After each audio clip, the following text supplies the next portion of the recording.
Hello! Alors on se retrouve aujourd'hui pour une autre vidéo sur la différente lignée des previews de la saison 2019-2020 de la Ligue nationale de hockey. Alors comme il y a des équipes que je n'ai pas de t-shirt pour, j'ai décidé de me faire venir un t-shirt de The Hockey Guy. J'hésitais entre deux t-shirts en fait. J'hésitais entre un t-shirt soit Hockey is for Everyone ou sinon The Hockey Guy, puisque c'est lui quand même qui m'inspire cette liste de vidéos-là. Puis après avoir parlé avec The Hockey Guy sur Facebook, il m'a répondu comme quoi, bon, il m'encourageait à me lancer dans cette projet-là de faire des vidéos sur le hockey. Et il m'a donné la permission de porter son t-shirt pendant les vidéos, comme j'avais très bien mentionné, des équipes que j'ai pas de chandail. Alors en gros, il m'a donné la permission de le faire, puis ses encouragements m'ont vraiment amené à dire, bon ok, on se lance puis on va porter le hockey guy. Je tiens à préciser par contre, pour ceux qui suivent le hockey guy, les statistiques que j'utilise ne sont pas exactement les mêmes que lui utilise, et parfois aussi j'ai des différences au niveau de mes line-up. Dans le cas présent, ça va être le même, à peu près le même, je pense. C'est à peu près le même que j'ai en ce moment. Pas tout à fait, mais à peu près. Mais c'est différent. Les statistiques que j'utilise sont différentes. Puis sinon, ben, mes line-up, des fois, sont un peu différents. Alors aujourd'hui, on va se parler des Flames de Calgary. Les Flames de Calgary qui ont été une équipe extraordinaire l'année passée. C'est une équipe qui a terminé au premier rang de la conférence de l'Ouest. Égalité au deuxième rang dans la Ligue nationale de hockey. Alors honnêtement, mis à part le Lightning de Tampa Bay, personne n'a mieux fait qu'eux autres. Puis écoutez, ils ont été réguliers aussi. Pendant toute la saison, on dirait que tout a bien été. Puis est arrivé les playoffs. Boom! Là, on s'écrase en playoff. Alors, selon, là, c'est pas, je me rappelle plus c'était qui, je pense que c'était Lindholm qui avait parlé de ça, mais je ne suis pas certain. Ok, peu importe. Un des joueurs des Flames a parlé dans son bilan de fin de saison comme quoi l'équipe manquait de présence physique, manquait de force physique. Et dans les différents comptes rendus que j'ai vus, c'est la hargne qui semble manquer vraiment beaucoup à cette équipe-là. Alors, cette équipe-là est une équipe qui est rapide, qui est très bonne offensivement, qui est bonne défensivement. Moi, j'aime beaucoup Mike Smith qui est plus là aujourd'hui, mais quand même, au niveau des gardiens, il avait pas mal fait Mike Smith. En tout cas, il a pris la relève quand Rittich a foiré finalement. Parce qu'en début de saison, Rittich, ça avait bien été. En deuxième moitié de saison, ça n'a pas bien été.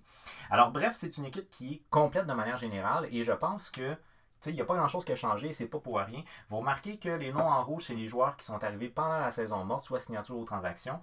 Les gars en vert, c'est des jeunes qui peuvent peut-être s'implanter et sur une base régulière, faire partie de l'alignement de l'équipe. Donc bref, sans plus attendre, l'année passée, les Flames de Calgary, c'est 50 victoires, 25 défaites, 7 défaites en prolongation. Donc on parle quand même de 50 victoires pour un bon 32 défaites. Très bon dossier pour les Flames. 107 points, c'était leur meilleure saison depuis 1998-99. C'est une équipe qui généralement fait une bonne saison, une mauvaise, une bonne, une mauvaise, une bonne, mauvaise, etc. Mais il reste que je suis assez confiant l'année prochaine. Ça a été une bonne saison l'année passée, je suis assez confiant. Dans les 3 dernières années, les Flames de Calgary ont 2017-2018, 84 points, ils n'ont pas participé aux séries. En 2016-2017, 94 points, ils ont été éliminés en première ronde. Et l'année passée, 107 points, ils ont été éliminés également en première ronde. Alors, c'est une équipe qui n'a jamais franchi la première ronde dans les 3 dernières années. C'est difficile. Je pense que c'est une équipe qui est très bonne en saison régulière, mais qui a peut-être des lacunes pour les playoffs. Et je pense que le bilan de fin de saison de dire qu'on manque de force, c'est peut-être le cas bel et bien. Alors, en première moitié de saison, donc pendant leurs 41 premiers matchs, les Flames de Calgary, c'est 25 victoires, 54 points, premier dans l'Ouest. Deuxième moitié de saison, 25 victoires, 53 points, deuxième dans l'Ouest. Fait qu'ils ont été stables. Ils ont été stables dans leur bonne réussite. Alors, ils se sont maintenus. Ça a été une excellente saison pour eux autres. L'année passée, le meilleur buteur a été Johnny Gaudreau avec 36 buts. Le meilleur pointeur a été également Johnny Gaudreau avec 99 points. Et le meilleur défenseur a été Giordano avec 74 points. Plus 39. Giordano, ça avait été une saison de rêve pour lui. Sauf que c'est quand même touché de parler de Giordano parce qu'aujourd'hui, à 35 ans, je ne pense pas qu'il va répéter encore une saison de 74 points. C'est quand même très gros comme saison. Là. En tout cas, bref, l'année passée, ça a été et de loin le meilleur défenseur de l'équipe. Au niveau des jeunes, je pense que ceux qui sont les plus intéressants, c'est ceux que je vous ai marqués ici. On va commencer avec Juuso Välimäki. Juuso Välimäki, c'est un défenseur qui avait commencé à jouer dans la LNH en début de saison l'année passée, mais qui s'était blessé. Après ça, quand il est revenu, il était dans la Ligue américaine ou quoi de même. Bref, il n'a pas fait une saison complète dans la Ligue nationale l'année passée à cause d'une blessure. Et là, j'ai appris au mois d'août, justement, qu'il s'est encore blessé. Il s'est déchiré, je pense, un muscle au genou ou quoi de même, là, puis il fallait qu'il soit opéré. Alors bref, son absence va être longue. Donc, je l'ai mis, je l'ai mis dans le scratch ici. Je ne l'avais pas mis dans l'alignement régulier, mais s'il avait été en santé, il aurait été dans l'alignement régulier. Alors, Valimaki, c'est un gars de 20 ans, choix de première ronde en 2017. L'année passée, dans la Ligue américaine, c'est 20 matchs, un total de 14 points. Alors, ça a super bien été pour lui, mais malheureusement, les blessures l'ont ralenti. Par la suite, Dylan Dubé, que j'ai mis scratch aussi. Dylan Dubé, c'est 21 ans, choix de deuxième ronde en 2016. L'année passée, il jouait dans la Ligue américaine, c'est 39 points en 37 matchs. Parfait! Parfait. Il a joué un total de 25 matchs dans la Ligue nationale aussi pour 5 points. Par la suite, on va y aller avec Adam Ruzicka. Ruzicka, c'est 20 ans, choix de quatrième ronde en 2017. Donc 2017 a été une année intéressante. Dans le cas de Ruzicka, on parle de 78 points en 65 matchs dans la Ligue de l'Ontario. C'est un gars qui est reconnu comme étant un attaquant de puissance. Alors ça peut faire du bien à cette équipe-là qui a besoin d'un peu plus de robustesse.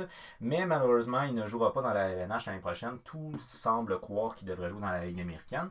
Martin Pospisil, 19 ans, choix de quatrième ronde en 2018. Dans son cas, à lui, c'est un gars qui est réputé pour sa hargne. L'année passée, dans le circuit américain de hockey, il y a un total de 63 points, 44 matchs. Alors déjà, c'est bien au niveau offensif. Mais ce qui est vraiment anecdotique, là, ce que je me suis noté ici, c'est qu'il y a eu une suspension de 12 matchs pour avoir tenté de s'en prendre à un spectateur qui avait lancé un projectile sur lui.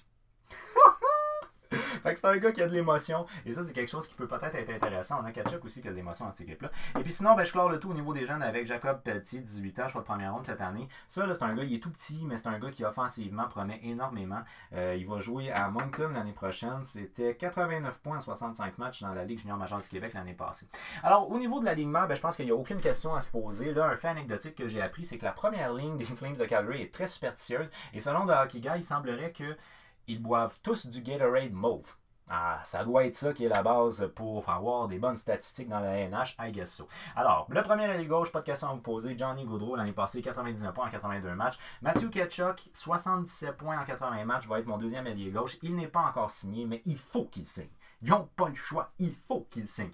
Par la suite, moi, je mets Milan Lucic sur le troisième trio. La raison pour laquelle je mets sur le troisième trio et non sur le quatrième, c'est parce que je veux le voir jouer avec Sam Bennett. Je pense que ça peut être intéressant. Ça peut être un très bon marqueur. Bennett peut être un bon passeur. Alors, à ce moment-là, je pense que c'est quelque chose qui peut être intéressant pour Lucic. L'année passée, Lucic, c'est 20 points 79 matchs à Edmonton. Ça n'a vraiment pas été une bonne année pour ce qui est Milan Lucic. On s'est échangé des problèmes là-dedans. Là, ça n'a pas de sens. Eux autres, ils ont pris deux anciens des Oilers, soit Lucic puis Talbot. Puis les Oilers ont pris deux anciens des Flames, soit Mike Smith et James Neal. Mais dans le cas de Smith, je pense que c'est plus intéressant que Talbot. Ça, c'est mon opinion personnelle. Anyways, mais Smith est plus vieux. Bon, donc, fait que ça, c'est un autre point. Et on clore le tout au niveau de l'aile gauche avec Madjapan. Madjapan, c'est 13 points en 44 matchs l'année passée. C'est un jeune qui a, semble-t-il, un bon potentiel. Il n'est pas encore signé, lui non plus. Mais je crois que lui va peut-être être un petit peu plus facile à signer que Matthew Tkachuk. Par la suite, on y va au niveau du centre. Sean Monahan, pas de question. C'est lui ton meilleur centre. 82 points en 78 matchs l'année passée. Je vais y aller par la suite. Deuxième centre, Backlund, 47 points en 77. Jakowski, le troisième centre, 32 points en 79. Alors ça, tous les sites que j'ai consultés, ils s'entendent pour dire que c'est les trois premiers centres. Fait qu'on va pas discuter plus que ça. C'est des bons premiers. En fait, c'est des bons centres qui sont à leur spot. Et on clore le tout avec Ryan, 38 points en 81 matchs. Je pense que quand on centre le quatrième trio à 38 points, c'est quand même pas mauvais. Alors, au niveau de la ligne de centre, on est très solide. Puis à la droite, honnêtement, on n'est pas faible non plus. Fait que c'est une bonne équipe. Offensivement, pour l'instant, c'est une bonne équipe. Le premier ailier droit, c'est Lindholm, 78 points en 81 matchs. Le deuxième ailier droit, Frolik, 34 points en 65 matchs. Là, dans le cas de Frolik, là, ça devient intéressant parce que l'année prochaine, ils ont des contrats à renégocier. Alors, il y a des chances que les gars qui sont à leur dernière année de contrat en ce moment partent au cours de la saison et Frolik en est un des deux. Je me rappelle plus du deuxième par contre, j'ai un blanc de mémoire, mais il y a deux gars, Brody, TJ Brody aussi. Ça se peut que ce soit des gars qu'on va laisser aller pour être capable de négocier des contrats d'autres personnes que leurs contrats vont être à négocier l'année prochaine, puis eux autres sont à leur dernière année. Mais en tout cas, bref, pour l'instant, Frolik va être mon deuxième ailier droit. Ensuite, on y va avec Sam Bennett, l'année passée 27 points en 71 matchs, et on clore le tout avec Jarnik, 18 points en 54 matchs l'année passée. Une chose qui pourrait être intéressante d'insérer dans dans l'alignement, surtout advenant qu'on ne réussit pas à signer des gars. C'est Dylan Dubé, l'année passée, c'est 5 points en 25 matchs, mais par la suite, quand il a descendu dans la ligne américaine, excusez-moi, ça a très très bien été. Alors c'est ce qui fait que ce gars-là pourrait très bien challenger un spot régulier dans cette équipe-là. Et on va clore le tout dans les scratchs avec Quinn et Phrase. Par la suite, au niveau du top 6, Ça m'a l'air à peu près ça. Il y en a un ici que, tu sais, comme je vous dis, si Valimaki était en santé, s'il ne s'était pas blessé, c'est sûr que c'est lui qui jouait. Parce que les Flames veulent le voir jouer dans la NH. Mais là, j'insère lui et je pense qu'on a un accord quand même général selon les sites que j'ai consultés puis selon les livres que j'ai consultés. Mais pour ce qui est du reste, le top 4, c'est solide. Donc, on commence avec Giordano au niveau gauche, 74 points en 78 matchs. Je pense pas qu'il va refaire 74 points, mais quand même, c'est un général à la défense, fait que ça, pas de question là-dessus. Hanifin, l'année passée, 33 points en 80 matchs. Du côté droit, TJ Brody, 34 points en 79 matchs, excellent. Travis Hamonic, 19 points en 69 matchs. Un bon défenseur aussi au niveau défensif, c'est intéressant. Ça, c'est une chose qui a surpris les Flames l'année passée, c'est leur statistique défensive. On s'attendait peut-être pas à ce qu'ils soient bons défensivement. On connaît leur attaque, mais on connaissait un peu moins leur défensive. Pour vous donner une idée, l'année passée, leur moyenne de 2,72 buts accordés par match, ça leur donne le 9e rang dans la Ligue nationale. Donc, défensivement, ils sont assez solides. J'avais oublié de le mentionner. L'avantage numérique à 19,3, c'est le 18e rang. Puis le désavantage à 79,7, c'est le 19e rang. Leur attaque, eux autres, c'est le 2e rang dans la LNH. Fait que j'ai comme pas trop insisté là-dessus, mais en gros, ce qu'il faut savoir, c'est qu'ils ont été bons à ces deux niveaux-là, puis que les unités spéciales sont ordinaires. C'est pas exceptionnel. Par la suite, on va clore au niveau du défenseur droit avec Anderson. C'est 19 points en 79 matchs.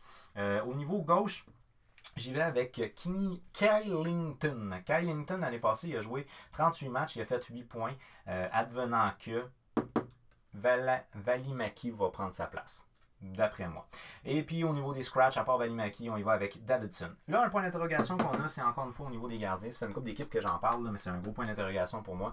Parce que l'année passée, Rithick a eu un bon début de saison et en deuxième moitié, il n'était pas là. Mike Smith est un gardien qui aime la pression, donc lui, il a été là. Puis pendant les séries éliminatoires, on a fait confiance à Mike Smith, pas à Rithick. Fait que c'est ce qui fait que moi, il ne met pas tant en confiance pour cette année.